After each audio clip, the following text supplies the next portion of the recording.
Let's talk about Kashmir.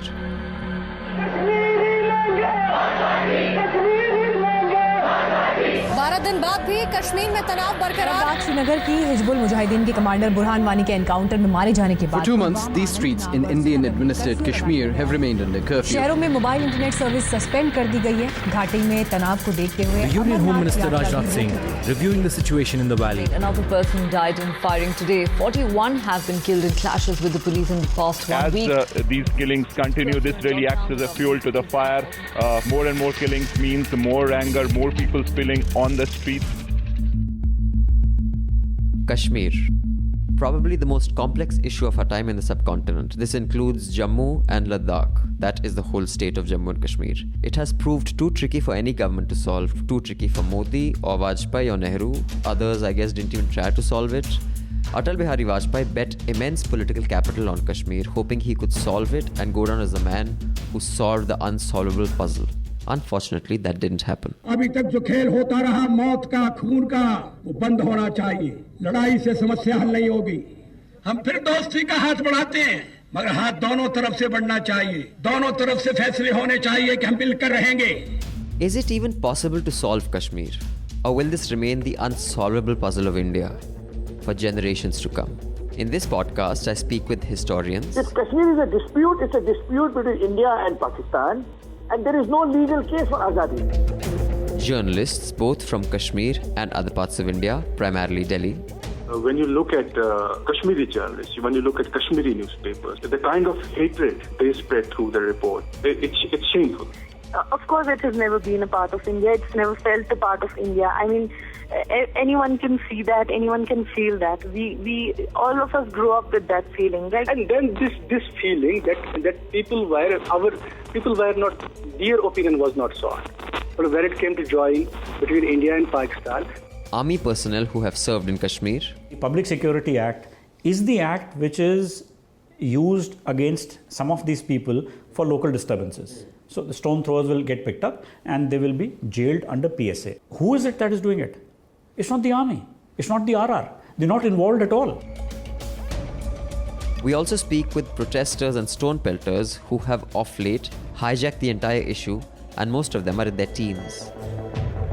जब हम पत्थर फेंकते हैं तो हम कब्जे को पत्थर मारते हैं जो हिंदुस्तान ने यहाँ पे किया हुआ है। हम हिंदुस्तान के फौजी को भी वो पत्थर नहीं मारते। वो पत्थर हम हिंदुस्तान के उस पॉलिसी को मारते हैं जिसने हमारे इस मुल्क को मकबूजा रखा है, कब्जे में रखा है। हम इस पर पत्थर मारते हैं। We try and give you a comprehensive view of the Kashmir conundrum from all perspectives. We approach it from the legal aspect. Is it legally possible to take back the special status?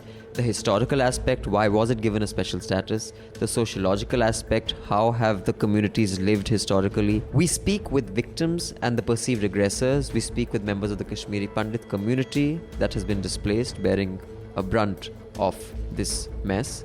And of course, the best legal minds who tell us what is the legal option in Kashmir. Are there any good guys or bad guys, or is that just about context? So let's talk about Kashmir. This is a Newslaundry podcast and you're listening to Let's Talk About.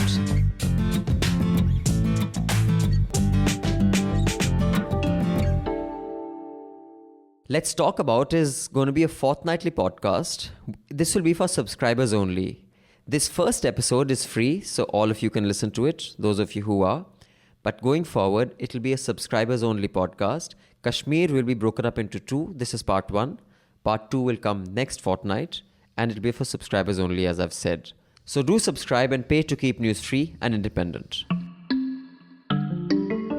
Before we get into the complete podcast on Kashmir, I think it's wise to go through a quick timeline of the history of Kashmir कि हम वहाँ से यहाँ तक कहाँ होकर पहुँचे.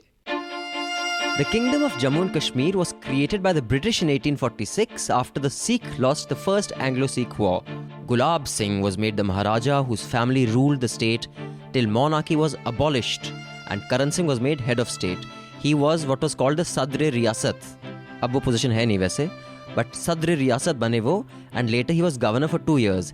He then joined the Congress party like pretty much everyone in the country. He is the son of the last ruler of Jammu and Kashmir, Hari Singh, who had the title Maharaja, who ascended the throne of Jammu and Kashmir in 1925, incidentally the same year when the RSS was born. But it was not connected, just a fact thrown in. Hari Singh is also the one who signed the instrument of accession. That was not his plan though. Post-independence, Hari Singh ka plan tha that bhai hum independent rahenge, we will be an independent kingdom. But Mike Tyson had once famously said, everyone has a plan till they are punched in the face. There was an attack from the tribesmen from Pakistan accompanied by the Pakistani military, and marta kya na karta. Hari Singh signed the instrument of accession as a precondition set by India कि भाई पहले तुम sign करो फिर हम अपने troops भेजेंगे तुम्हें बचाने के लिए. That is how the Battle of Kashmir between Pakistan and India started, and the part of Kashmir that is called Pakistan administered Kashmir but is shown as part of India in all maps from India has never really been under our control. The rest has been controlled by India, what is called Indian occupied Kashmir by Pakistanis. So parts like Gilgit and Baltistan is what Pakistan touts at Azad Kashmir, but it's under Pak forces and has never been with India.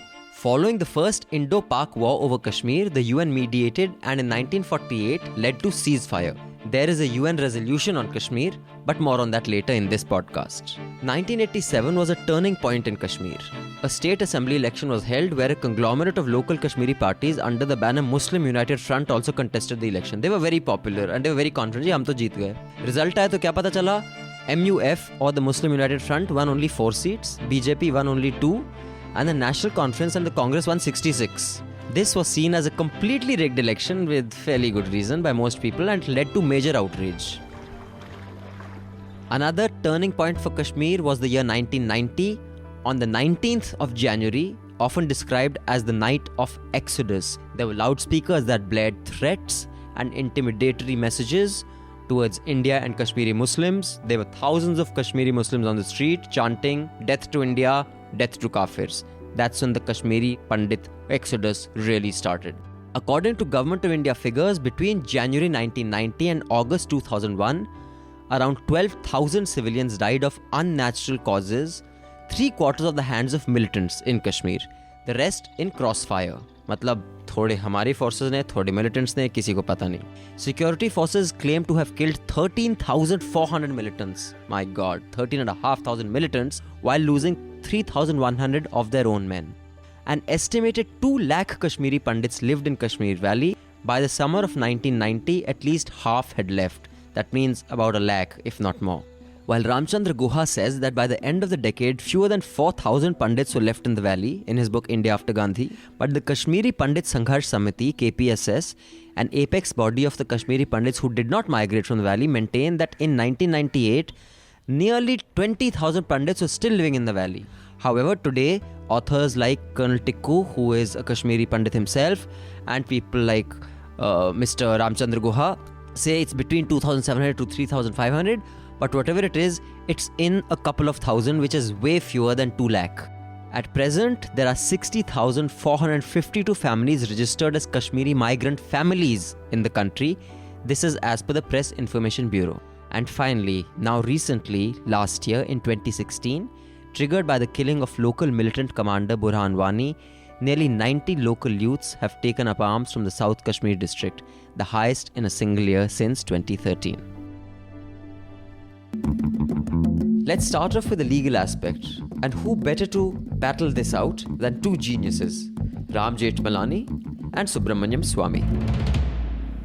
And the Constitution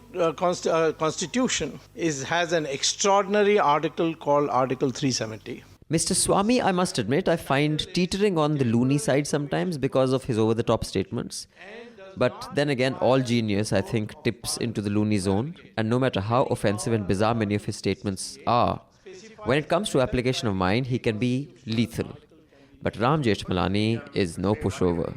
Well over 90, he could possibly demolish any lawyer who's brave enough to tangle with him legally. Now here is Article 147 in the Constitution of Jammu and Kashmir, which is passed by the Constituent Assembly of Jammu and Kashmir, and it came into force in 1957. So the genesis of the Kashmir problem is actually Article 370. What is Article 370? So I'm going to read out Article 370. This is what it states as it is in the Constitution of India. Article 370, bracket 1, notwithstanding anything in this Constitution, subsection A, the provisions of Article 238 shall not apply in relation to the state of Jammu and Kashmir. Subsection B, the power of Parliament to make laws for the said state shall be limited to subsection 1, those matters in the union list and the concurrent list which in consultation with the government of the state are declared. Basically what that means is that Jammu and Kashmir, which includes Ladakh, has an autonomous identity. It has their own flag. It has their own constitution also. And it used to have its own PM called the Sadr Riyasat, which was then changed. The position was changed to the governor. And other than defense, finance, foreign affairs and communication, the central government has no role to play in the state. Some of you may say this is not unique to Jammu and Kashmir because Uttarakhand, Himachal Pradesh and some other hill states do have laws that restrict people from other parts of the country from buying property there or above a certain amount. However, the level of autonomy promised to Jammu and Kashmir when they actually became a part of India was way more than has given to any other state, and it was unique. Now, many people say that Kashmir ke problem ki jad is Article 370. All we need to do is repeal Article 370 and the matter is closed. But can that even be done? Don't listen to me. Listen to Dr. Swami and Ram Jethmalani argue it out at the Indian Union Debate Forum, which I happen to be moderating. The Constitution has an extraordinary article called Article 370, which title is Temporary Provision for the State of Jammu and Kashmir, and does not require the vote of Parliament to abrogate it. The amending power under Article 368 specifies the method by which a constitutional article can be deleted. But there's an exception made for Article 370 because it was perceived as something which is going to last a very short time. Jammu Kashmir merged into India when the king signed the instrument of accession, like 500 other kings who signed the instrument of accession to merge into India. What Mr. Swami says here is correct, but it's not the entire truth. Kashmir was not like any other state. It was special. And further on in the podcast, I'll explain why. Back to Swami and the legality of Article 370. Ambedkar, who was piloting all the bills, declined to move the bill, or the amendment. He said, I am not a traitor. I will not move this. So Sardar Patel was requested by Nehru that I have to suddenly go to London. He said for the Commonwealth meeting, but I know what he went for, and I won't state it here. And he said that please do something about it. So Sardar Patel asked Gopal Swami Iyengar to move it. And after a huge uproarious debate, it was admitted, repeatedly stated, it is temporary, it will go very soon. And a constituent assembly of Jammu and Kashmir was set up, and so Article 370 says the President by a notification can abolish Article 370 subject to the concurrence of the Constituent Assembly of Jammu and Kashmir. Now there is no... Those are important words and you'll know why. Subject to the concurrence of the Constituent Assembly of Jammu and Kashmir. Now there is no Constituent Assembly of Jammu Kashmir because in 1954 it completed its work, and having completed its work it said that Jammu and Kashmir is an inalienable part of India and made no reference to Article 370 in it. So consequently, by the doctrine of necessity, I would say that all that is required today for abolishing it is the presidential notification, which means a resolution of the Cabinet of India, does not require... Ram Jethmalani disagrees. I'm always amused by whatever my friend says, and I'm one of his admirers. But the trouble is that he is not a lawyer, and nor has he read the documents. The Constitution of Jammu and Kashmir was not framed by the Constituent Assembly of India. It was framed by a separate Constituent Assembly of Jammu and Kashmir, which did its work from 1951 to 1956 and completed it. 54. And the Constitution of Jammu and Kashmir In the last chapter, I'm sorry I can't give you the number of the article in the Jammu and Kashmir Constitution. It is that Constituent Assembly which has adopted Article 370, and it becomes now a matter totally beyond the power of Indian Parliament or any executive authority in India to tinker with it, because the Constituent Assembly of Jammu and Kashmir has accepted Article 370. This article should not go, and this article serves a great purpose. It does not allow anybody to tinker with the kind of relationship that has been voluntarily established by the Jammu and Kashmir Constituent Assembly, so that today India is not to be treated as some kind of an occupying power. And I am surprised that the whole of the Indian government today or the last one which the recent government has displaced, both of them are so ignorant that they exactly don't know how to even talk to Pakistan about this problem. Thank you. Of course, it can be debated whether the governments, this one and the last one and all governments, have been so ignorant that they don't know this, or they know this very well, and that's why once they make that promise during the campaign, they never revisit it, because they know very well that legally it will be very difficult for them to remove or repeal or abrogate Article 370. But let's go on. The debate between Mr. Jethmalani and Mr. Subramanian Swamy gets even more interesting. Holy shrines are in Kashmir. Is Kashmir, therefore it is because of a variety of compulsions that they point to. No country can be bound in compulsion when it comes to the identity of a nation. We believe in equality before law, and there's a constitutional principle that has to be established in Kashmir. When 500,000 Kashmiri Pandits were driven out, saying, get out, you're not a Kashmiri, of people who have been through generations and were there even before those who claim that they are today the owners of Kashmir, to abrogate it. And if it can be done constitutionally, we'll do it constitutionally. If they want it by some other means, well, we are ready for it, because as in Hyderabad, when the Nizam became obstinate and the future of the country depended on... So just a second, was that an admission by Mr. Swamy that legally India cannot abrogate Article 370 and so military force must be used? I think it was. Constituent Assembly of Jammu and Kashmir as a part of the Constitution. Name the bring the text here. Have you got a Constitution of Jammu and Kashmir? Okay, let's take the next question. I think the audience will be able to check that in the last chapter. Kashmir then. Question? Thank you. Let's have a bet. Okay. Okay, the wager is on, but we'll just... If I lose dinner anywhere in India, if he loses dinner anywhere in the world. And let's make that a vast... You had to be in that auditorium to get the full mazza of that exchange. Mr. Jethmalani claimed that there is a clause in the Constitution of Jammu and Kashmir which makes it impossible for the state to even adopt any amendment relating to J&K that is moved by the Parliament of India. Basically, just because the Parliament of India decides on a course of action that impacts J&K, it will not apply to the state. Mr. Swamy disagreed and decided to place a bet. Shart lagi ji. It was about a dinner or something. And I remember Mr. Jethmalani said, what a cheap bet. A copy of the Constitution of Jammu and Kashmir was sent for. What impressed me was that Mr. Jethmalani, at the ripe old age of 93 or 94, had the clause and page number memorized. Well, now it was time to check whether it was accurate. To say whatever he likes about law, which he doesn't understand anyhow.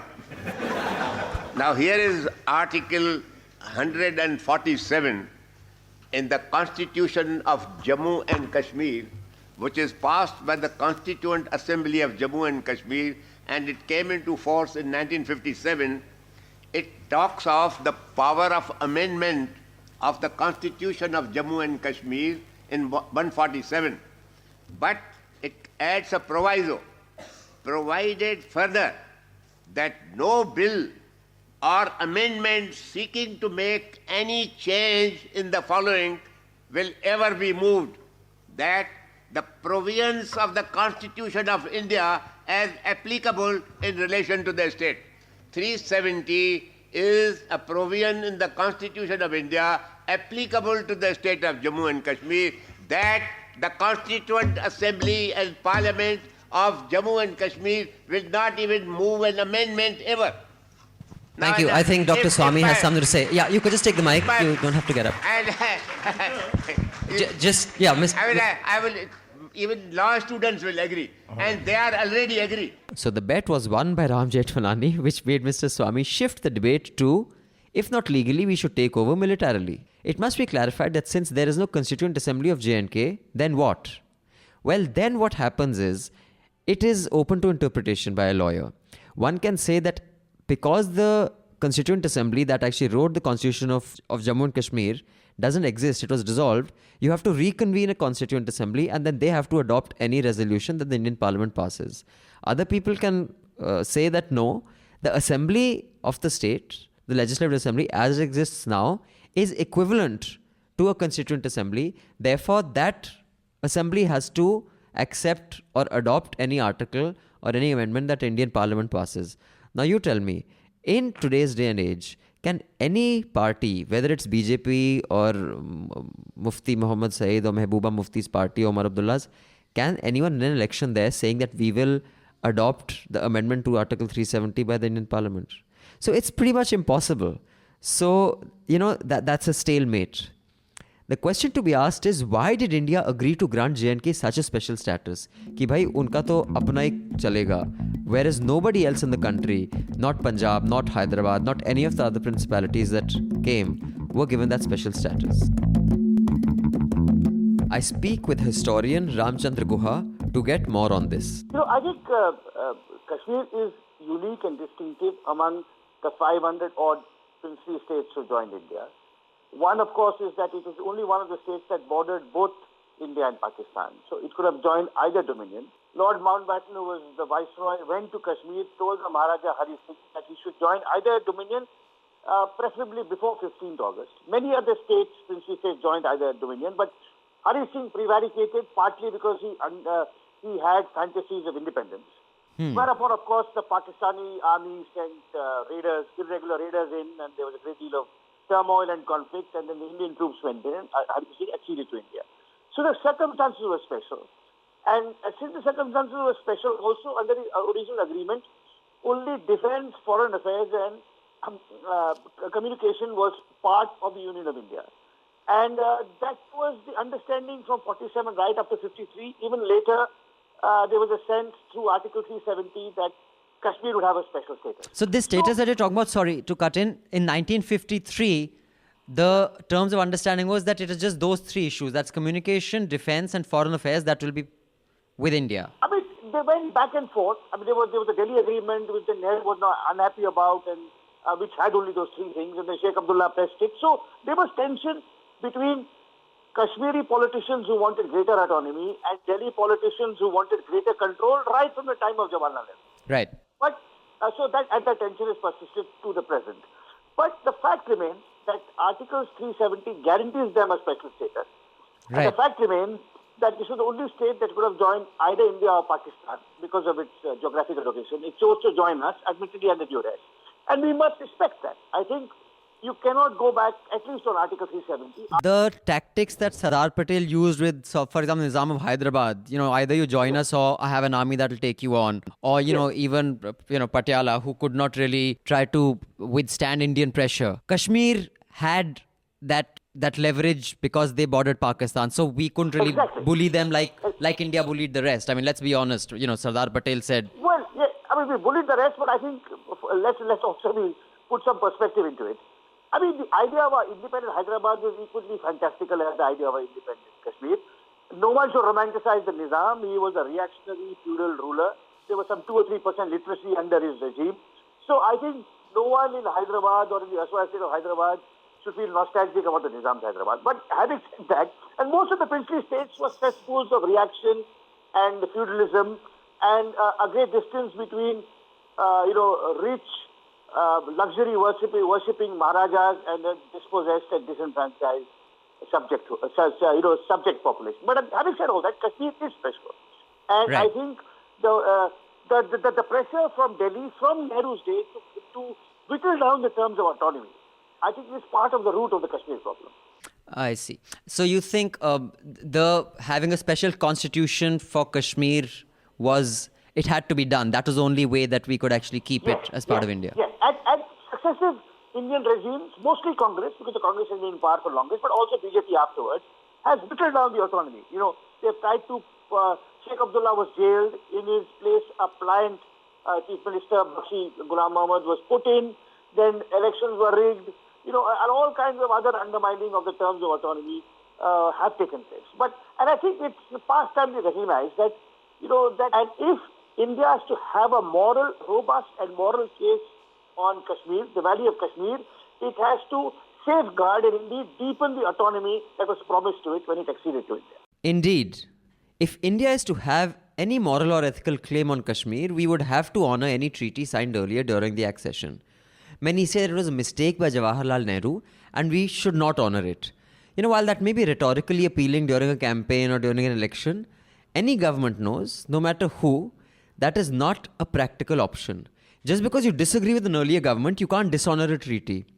Countries have tried to do this by dishonoring a debt that an earlier government had taken, and they have paid heavily for it.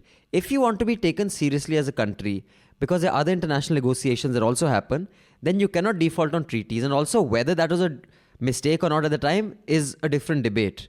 Because was there any other way of getting Kashmir as part of India at a time when it was so difficult to get it together?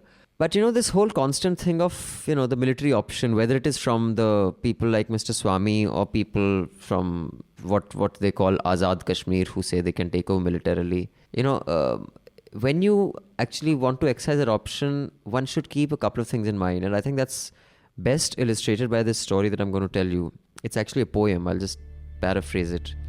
It's about this group of peasants who land up at this huge palace or a haveli of a guy who owns it, and they say that we're going to drag you and your family out and we're taking over your property. So that guy says, you can't take over my property, I own it.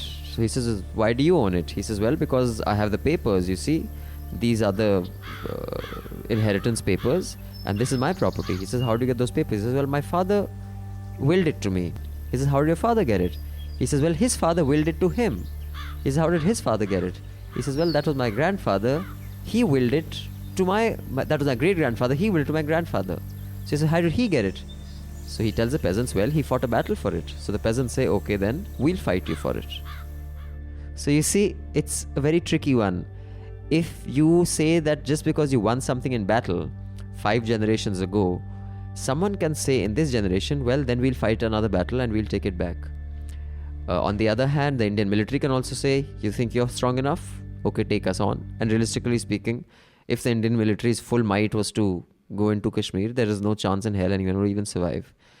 So the military option is a more, uncivilized option, because as generations move forward, we have more sophisticated means of resolving clashes. Those sophisticated means can be sharp minds like Jethmalani and Swami going at each other, finding loopholes in law, international diplomacy, negotiations, ek haath le, ek haath de.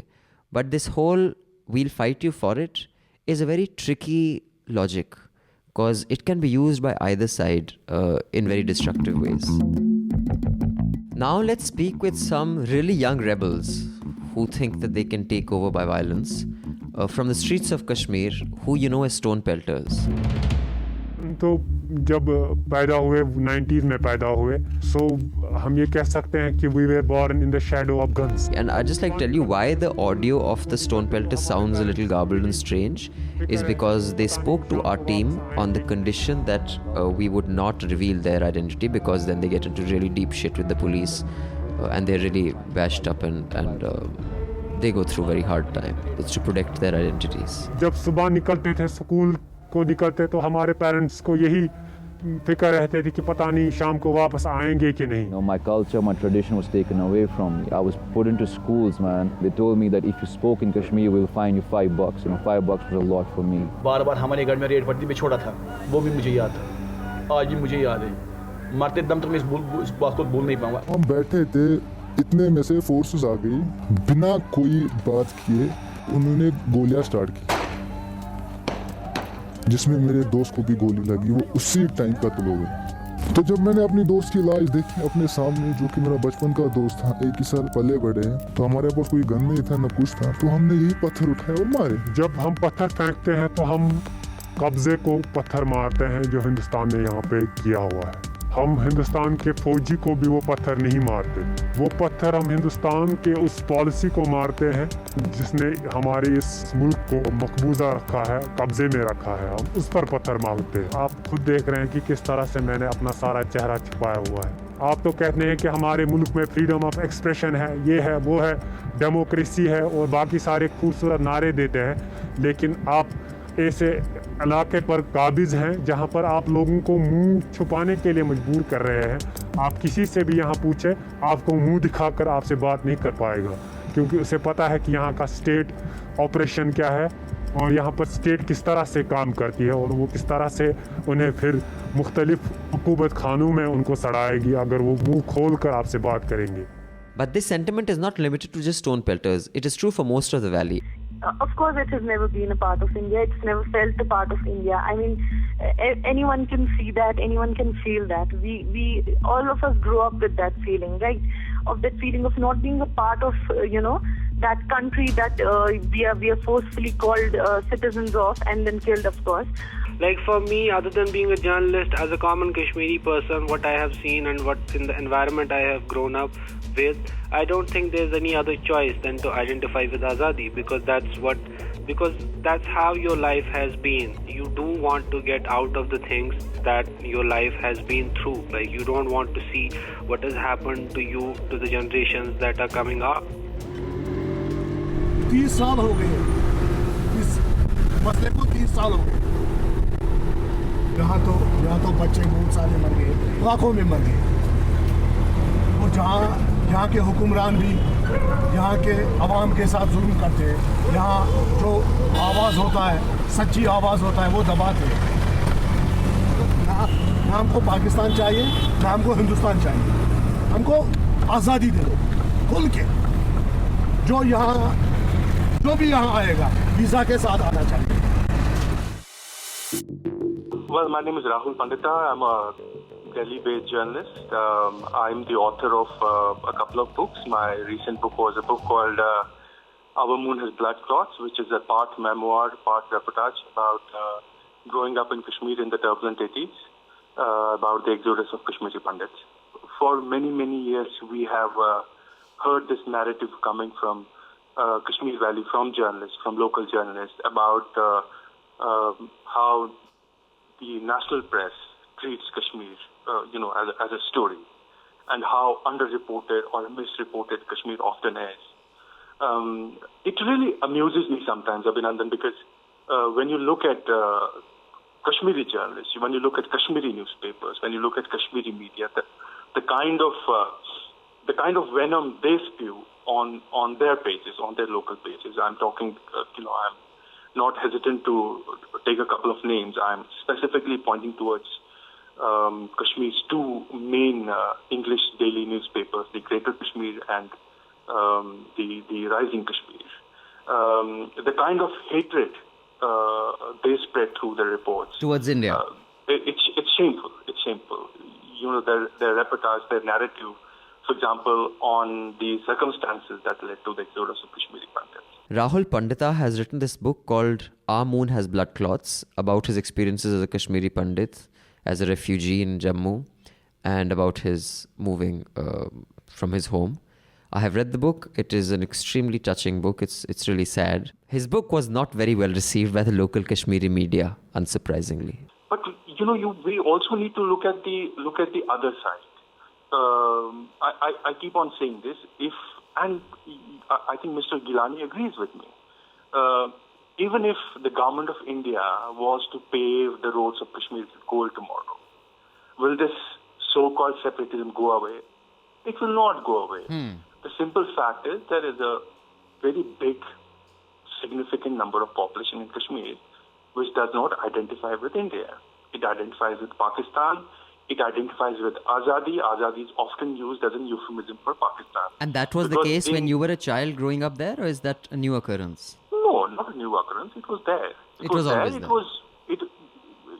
we did hear it on a day-to-day basis, but the only difference between 99 and pre-99 was the armed insurgency.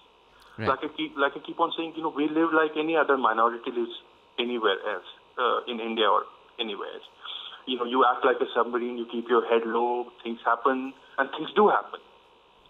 So your childhood was spent trying to keep a low profile. Al-Aqsa Mosque there's some problem in Jerusalem. The houses of Kashmiri Pandit are pelters. Stones are pelted at their houses. In 1984, there's Operation Blue Star, which is supposedly a fight between the Indian state led by Mrs. Indira Gandhi and Sikh extremists in Golden Temple, Amritsar. And some miscreants go and throw an idol of Lord Hanuman in the river Jhelum. There is Independence Day, India's Independence Day. If there is no blackout, if the Kashmiri Pandit does not switch off his light, then his window pans are broken. Oh, so there's a match between India and Pakistan. So even when you were a child, if India wins, then your window pans are broken. So it was never ending for us. But the only difference, like I said, was it wasn't an armed militancy. So what you're saying is that prejudice was there. You had to live with your head low. Absolutely. Because it's always been like that. Absolutely. It's not a new occurrence. Absolutely. So I said that there's a lot of debate going around the whole Kashmiri Pandit migration thing, where people say a lot of Pandits were killed, whereas official records maintain that only 209 Pandits were killed, and most of them belong to prominent political parties or political, positions. That's S.R. Batul, a young human rights activist from Jammu and Kashmir. She has worked extensively in trying to expose the human rights violations of the Indian Armed Forces. She is part of a team that is in court against the armed forces for an alleged mass rape that they committed. Army excesses are not a surprise. Yes, they happened. And SR tries to hold them culpable for it. Yeah, I'm a professional social worker based in Srinagar. And I'm also working on documenting human rights with Jammu Kashmir Coalition of Civil Society. And I also happen to be the co-author of the book, Do You Remember Kunan Poshpura? This book documents the 1991 mass rape case that happened in the twin villages of Kunan and Poshpura by the 4th Rajputana Rifles of the Indian Army. So what happened was that it was very unfortunate. None of the Kashmiri Muslims would ever want that the Kashmiri Pandit should have left, and all of us, yes, of course, feel really bad about it. But the thing is that they did leave, of their own. There were some that stayed behind. There are minority communities in Kashmir, including Pandits and Sikhs, that feel absolutely safe there. So the only thing that this has done is that it's given a communal color. It's being used to give a communal color to the movement, which is not true. Because, you must have heard stories coming out from Kashmir where, Pandits and Muslims live exactly like brothers, like they've always been living. Well, honestly, I haven't come across any story like that. But just one last question. Do you think the denial of the armed forces atrocities in Kashmir is equivalent to the denial of the atrocities of the local population against the Kashmiri Pandits? Or you think one narrative is more accurate than the other? That is a very problematic statement, though. Because there have been there are no official documents, no records, no factual records to say that there were atrocities committed by the local population. That is the whole problematic narrative that's been created. Who is saying this? Who is saying that? And how can you compare? Do you mean to say that the local population actually drove the Kashmiri Pandits out of their homes? If that were the case, and since you did say that you have not come across in many stories where this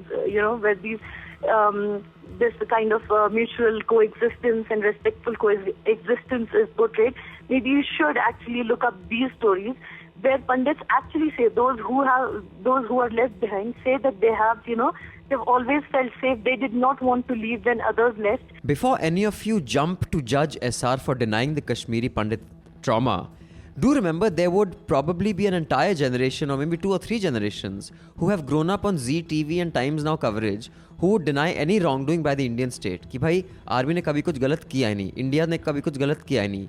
The narrative they have been fed is कि भाई वहाँ तो सब terrorist हैं, सब ungrateful हैं, सब निकम्मे हैं, काम वाम करना नहीं चाहते. They just keep stone pelting, they have no reason to crib, we give them so much. They would be unaware of the assurances given to the Kashmiri people down the ages, unaware of the rigged election, unaware of Kashmiri leaders being jailed for demanding what was promised to them, and unaware that there have been military excesses, including rape and murder, in conflicted zones in the valley. Which is why fair and independent news sources are important for a nation, because an entire generation forms their opinion assuming that is fact what they've read. However, in the valley, the youngsters believe a different reality to those who have been exposed in Delhi, and they have been fed a different history to those of us who have grown up in Delhi. The history that has been fed to them denies the Kashmiri Pandit exodus. Now, back to Rahul Pandita on how the local Kashmiri newspapers reacted to his book on the Kashmiri Pandit experience.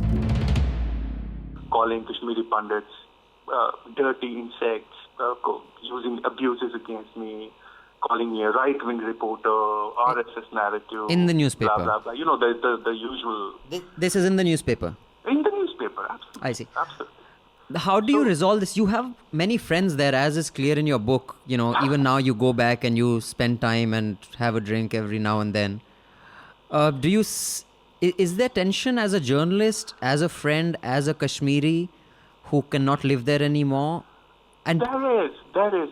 You know, before my book came out, we could still reconcile with the fact. But after my book has come out, barring a couple of journalists who remain close to me, there is this very inconvenient, very uncomfortable silence. you know, while doing this podcast, I spoke to several people. Some of those have been featured in this. Some of them have not been featured. But pretty much every Kashmiri I speak with, and by Kashmiri I mean Kashmiri Muslim, they do identify with the Azadi slogan. But not many of them have an answer to what would become of Kashmiri Pandits if Azadi is granted, you know, with people like Burhan Wani wanting to establish a caliphate. At the same time, how the Indian Union and the army has dealt with Kashmir has created a legitimate grouse in the hearts of the local population. The entire 80s and 90s was a very black patch on Kashmir, actually on India, on what the Indian army did to Kashmir. And we will discuss that in the second half of this podcast. But for now, I speak with Riaz Wani. He's an accomplished journalist who is a veteran of many years and also has won the Ramnath Goenka Award. And he is a very reasonable and credible Kashmiri voice. I'm Riaz Wani. I have been a journalist for the past 2 decades. I have worked with local newspapers. I have been with Indian Express for a decade, for less than a decade. And then I'm now working for Tehalka for the past 6 years. I have got Ramnath Goenka Award. For what story? For reporting on Kashmir. Kashmir has had a history, you know, the whole Article 370, the terms under which it became part of the Indian Union. And there's a lot of history there. That's fine. But 60s, 70s, 80s, you know, it was relatively calm. What happened in the 80s that Kashmir blew up? What was the change? I mean, can you identify? You must have been a teenager back then. Yes, I'll tell you one thing, because I have spent almost all my life in Valley. I have seen the sentiment always there. Even it ran through my family also, because my father told me about this. That the wrongs that have been done to us by New Delhi, that kind of a narrative. And then this feeling that people were not, their opinion was not sought. But when it came to join between India and Pakistan, they were not taken into consideration. It was kind of done over their heads. I see. That people had no agency where they should go. So the resentment was there, and then what happened in the 80s that it became militant? That, you know, we saw AK-47s being fired and, you know, exactly. the Pandits having to flee the valley. When did it become this Pandit versus Islamic kind of... how did that happen? Force emerged in the form of political force in the form of this Muslim United Front. It was an amalgam of some religious and political parties in the 1980, and there was wholehearted participation in the election because people saw that somebody they identified with who spoke kind of their language. People who kind of their politics reflected the aspirations and grievances of the people. But it was based on religion. It was not. There were some religious parties, but it was not based on religion. Okay. It was not based on religion. It was because there were some parties which were not about religion. For example, this Sajjad Lonu's father, Ghani Lonu's People's Conference. It was an influential major political party in Valley that time. I see. So this was a conglomerate of parties. Some were religious, but some were not religious. Some were not religious. Exactly. Some were not religious. So what happened? That there was a wholehearted participation in that election, and this party, and we have seen kind of that they seem to sweep the election. It almost did, because everywhere there was this wave in their favor. And then when the election results were announced, they ended up winning just four seats.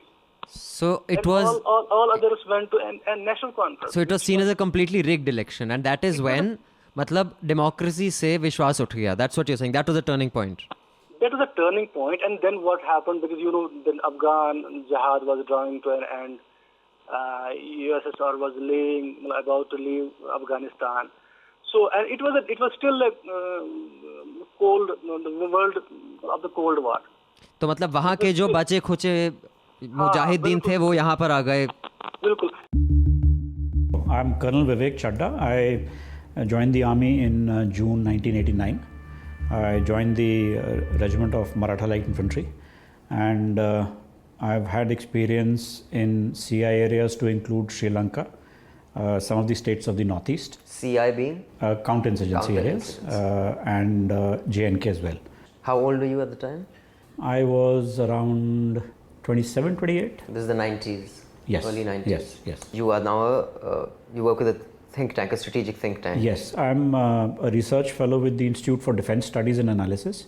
This is probably the largest think tank in the country, working on strategic issues, security issues, international relations, established in 1964. How do you see today's action, the stone pelters and the what they call spontaneous, outrage, as opposed to what you saw when you were serving in the uniform with these AK-47 Mast Gul and Chirare Sharif, these guys coming with AK-47s firing? How is it different? What has changed is, I think, the element of terrorism to a very large extent has come under control. 1994-95 was the time when there was a huge influx of the foreign terrorists, and this happened because the local movement, it was realized in Pakistan that it hasn't really been able to gain the kind of routes that they had planned for. And secondly, they were not very comfortable with the call for Azadi of the JKLF because the primary motive was of Kashmir talking of joining with Pakistan, which is how the Hizbul Mujahideen was propped up. For those of you who are born in the 80s and 90s, a Kashmir holiday is probably an unlikely family memory. But for my generation, a Kashmir holiday was fairly normal. Until the second half of the 80s, that is. Many factors led to the militant explosion of the 80s, when the valley was no longer safe. I mean, you couldn't go there. The zamana of hum Gulmarg ja rahe hain, Pahalgam ja rahe hain, those were over. The end of the Khalistan movement and the end of the Russian occupation of Afghanistan contributed as well, because many of the out-of-job professional fighters needed a new battle, and Kashmir gave them that. Here's journalist Riaz Wani again. Kashmir has been worse in the 90s, but that was a different kind of, that was a qualitatively different kind of situation. Now it is different. It's not militant in nature. It's on the streets. It's about protests. It's about stone throwing. This was not so in the early 90s. It was early 90s. It was also about processions, but it was not about stone throwing. It was AK-47. It was also about militancy then, more and more about militancy. So are you saying the amount of militancy has gone down? It has drastically gone down. Militancy is now there around 150 odd militants in Kashmir, Okay. as against 90s when there were around 20,000 of them roaming the valley. The number of militants varies depending on who you speak with, but that there has been a dramatic drop is beyond doubt. During the 80s and 90s, it was quite normal for people roaming the streets, brandishing automatic weapons. However, that you do not see today. And in a good week or a good month, you can actually even go to Kashmir for a holiday. Kashmir was the story that could get a journalist instant stardom back in the 80s. Here's Colonel Chadda again on Pakistan's involvement. And when even Hizbul Mujahideen, the limitations of the group were exposed during the course of the encounters with the security forces, I think it became very evident to them that they had to inject an artificial kind of element into this movement, and which was in the form of the foreign terrorists. So you had groups, the names could vary, but essentially groups which were controlled by the ISI. And this was also partly because Afghanistan action with Russia had gone, yes, so they were out of work. The experiment had already been successfully conducted for over 10 years in Afghanistan. And not only that, we must also remember that prior to Kashmir, they had also, with reasonable success, been able to inject violence in Punjab. We tend to at times forget the connection that is there between what happens in Punjab and what subsequently happened in Kashmir. So they had attempted that in Punjab as well. So they had a degree of excellence, if I may call it so, in using terrorism as an element of proxy war. So it starts in Afghanistan, it gets honed further in Punjab, and then of course Kashmir is the prime example. So the 80s and 90s, the militancy was primarily because of Pakistan and ISI pushing militants into Kashmir. It wasn't so much local Kashmiri boys. The local Kashmiri element was there, but over a period of time, the local element kept receding, and the foreign element became the principal focus of the movement. How did the locals react to that? Initially, there was a sense of euphoria, because it was felt that, amongst some of them at least, the supporters, I would say, they felt that, here are people who are genuinely supportive of us, and they've come all the way from various parts of the world to fight this so-called jihad for us. But I think it was very, very soon it was realized that, one, in terms of Pakistan's intent, and two, in terms of the nature of the foreign terrorist who was coming, that neither of them were actually bothered about Kashmir. Pakistan, for them, the aim, the strategic aim was very clear, and that was the interest of Pakistan. Kashmiris were an instrument for that. As far as the foreign terrorists were concerned, they had no sympathy. A cultural context for that matter. That was completely different. So when you can't speak to the people who are there in the language that they understand, you don't follow the same cultural context. And they were Afghans, Uzbeks, were mostly Afghans. There were some others also who had come, but it was either the Pakistanis or the Afghans who came in. And there were any number of cases of misbehavior, ill treatment, killing of locals. And I think very soon that euphoria receded. And it was realized that, these are not the kind of people who can ever get us what we want. And that stage was, I guess, the time when people started providing information. The flow of information became much better. And so it was easier for you to tackle these foreigners after yes, a while, because you would get local help to take them on. Yes. Genuine local help. Genuine local help. There were any number of people who were providing information. And I think before some of these agitations happened, which have resulted in negatively impacting the intelligence grid, even till some time back, the intelligence grid was exceptional. I think this is something which is not really realized, that ultimately, how is it that you've been able to bring down the number of terrorists from a couple of thousands to just a couple of hundred? Yeah. What we found when our team travelled at the peak of the stone pelting incidents was that most stone pelters were youngsters in their teens. They made ISIS flags, they made Pakistani flags, even though they claimed not to believe in either of those ideologies. They said, "Hum isliye karte hain kyunki we know this really annoys the Indian forces, and our job is to annoy the Indian forces. We don't believe in the ISIS ideology." Stone belt के दौरान में मेरा यही मकसद है, कोई ना कोई मरना चाहिए इसमें, और क्या कोई ना कोई मरना, क्योंकि मेरी एक पत्थर से मतलब आज़ादी आएगी. जब हम भी होते हैं जख्मी, तो ये क्यों ना हो? फोर्सेस भी होनी चाहिए जख्मी जब हम हो रहे हैं, ये क्यों नहीं होंगे? मैं अपनी बात करूँगा, मेरी पढ़ाई वो भी ख़त्म हो गई कश्मीर डिस्प्यूट की वजह से. मैं घर जाता हूँ, मेरे बाप को रोज़ फ़ोन आते हैं, भाई पुलिस स्टेशन आ जाए, वहाँ आ जाए, यहाँ आ जाए. हम अगर किसी चीज़ के लिए अप्लाई करें हमें पासपोर्ट्स भी नहीं दिए जा रहे क्योंकि हम टेररिस्ट हैं। हम टेररिस्ट इसलिए क्योंकि हम अपना हक मांग रहे हैं। This is the huge majority of this are the locals. Now, there have been cases, individual cases, I would say, wherein you have terrorists who have sneaked into these groups, and there have been some cases of hurling of grenades from within the groups, of firing taking place from within the groups. So, but those have been a few cases that have taken place and that have actually led to casualties of the police and the central police forces.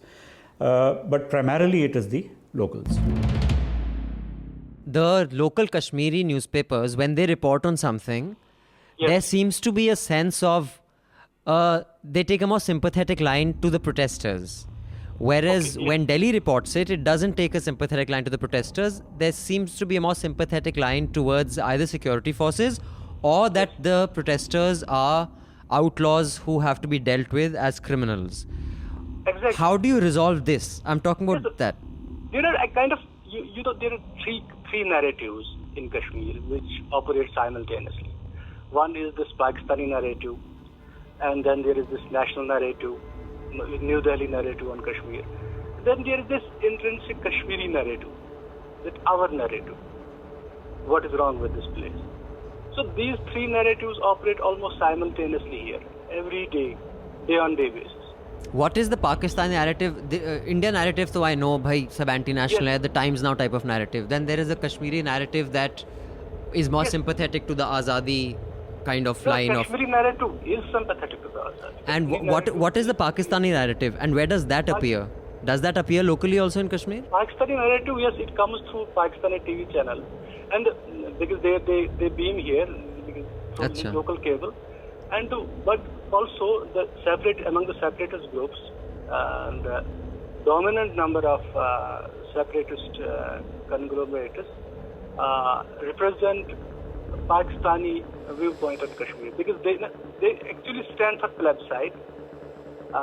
They want that it should be settled between India and Pakistan.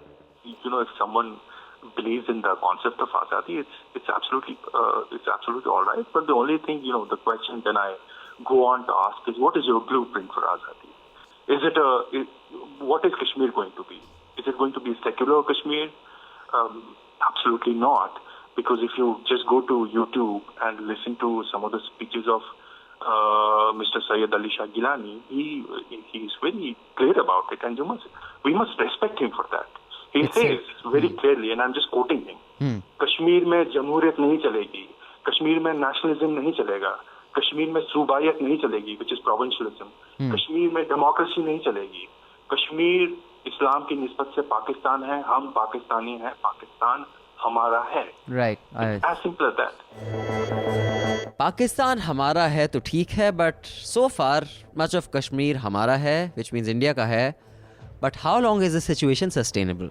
How do people expressing such sentiments like Mr. Gilani continue to thrive in Kashmir? Is it a victory of Pakistani propaganda, and is Indian propaganda so weak? Or is it a failure of the Indian state and of the armed forces? That's it for part 1 of Let's Talk About Kashmir. We will be back with part 2 in 14 days, since Let's Talk About is a fortnightly podcast. In part 2, we will go a little deeper into the army excesses, the infamous Shopian case of alleged rape and murder of 2 Kashmiri girls, and the Konan Poshpura case, where there are allegations of Indian military personnel being part of a mass rape and torture of anything from 20 to 50 women from Konan and Poshpura villages, depending on who you speak with. How do these allegations end, and how does that impact the Kashmir issue? And is justice done in such cases? Also, what do the people we have spoken to think of how this issue will be resolved, if at all? Also, in part 2, we go into the military-police relationship. Is it friendly? Is it suspicious? Is it conducive at all? And is the pellet gun the only option, or is it overkill? Thanks for listening to Let's Talk About. Do subscribe to News Laundry, because this podcast from the next episode is only available to subscribers. Such projects take a lot of time and a lot of resources, and it is only through your subscriptions that we can make them better and bigger, because we don't take advertisements. So you have to support us if you want to listen to more such stuff, because when the public pays, the public is served, and when advertisers pay, advertisers are served. Also, if you have any suggestions of what subjects you'd like us to go into in this podcast series, because we do take a detailed look at subjects, do write in to contact@newslaundry.com with your suggestions, or you can write to me directly at abhinandan.sekri@gmail.com. So see you next time. Until then, peace.